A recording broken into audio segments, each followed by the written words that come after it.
नाकोडे शासकीय वसतिगृहातील विद्यार्थ्यांचा एल्गार. कळवण आदिवासी प्रकल्प कार्यालयावर धडक मोर्चा. कळवण एकात्मिक आदिवासी विकास प्रकल्प अंतर्गत येणाऱ्या नाकोडे येथील शासकीय विद्यार्थी वसतिगृहातील विद्यार्थ्यांनी आज प्रकल्प कार्यालयावर मोठ्या संख्येने मोर्चा काढत असंतोषाची जाहीर भावना व्यक्त केली. विद्यार्थ्यांचे म्हणणे आहे की वसतिगृहात गेल्या अनेक महिन्यांपासून निकृष्ट दर्जाचे, अयोग्य पद्धतीने बनवलेले आणि दुर्गंधीयुक्त जेवण देण्यात येत आहे.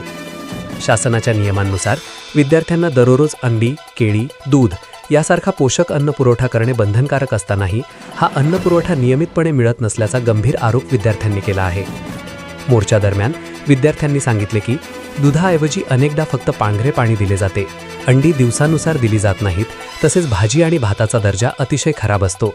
यामुळे आदिवासी विद्यार्थ्यांचे आरोग्य धोक्यात आले आहे, अशी भावना विद्यार्थी संतापाने व्यक्त करीत होते.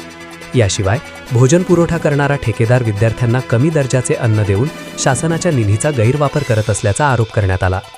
विद्यार्थ्यांनी या ठेकेदाराविरुद्ध तत्काळ कारवाई करून त्याचा भोजन ठेका रद्द करण्याची ठाम मागणी प्रकल्प अधिकाऱ्यांकडे केली.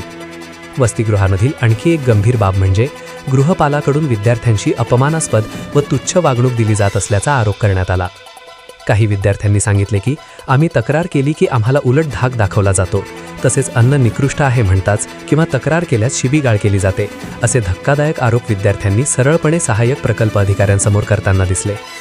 मोर्चाच्या शेवटी विद्यार्थ्यांनी प्रकल्प अधिकाऱ्यांना लिखित निवेदन देत योग्य पोषण आहार, नियमबद्ध खाद्यपदार्थ आणि सुरक्षित वातावरण मिळाले नाही तर आम्ही आमरण उपोषण सुरू करू, असा इशारा दिला.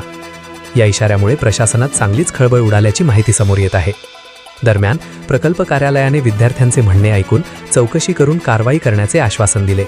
मात्र विद्यार्थ्यांनी स्पष्ट केले की आश्वासन नव्हे तर प्रत्यक्ष बदल हवा, नाहीतर आम्ही आमरण उपोषण करणार, असा इशारा यावेळी विद्यार्थ्यांनी दिला आहे. प्रखर न्यूजसाठी दीपक बागुल, कळवण.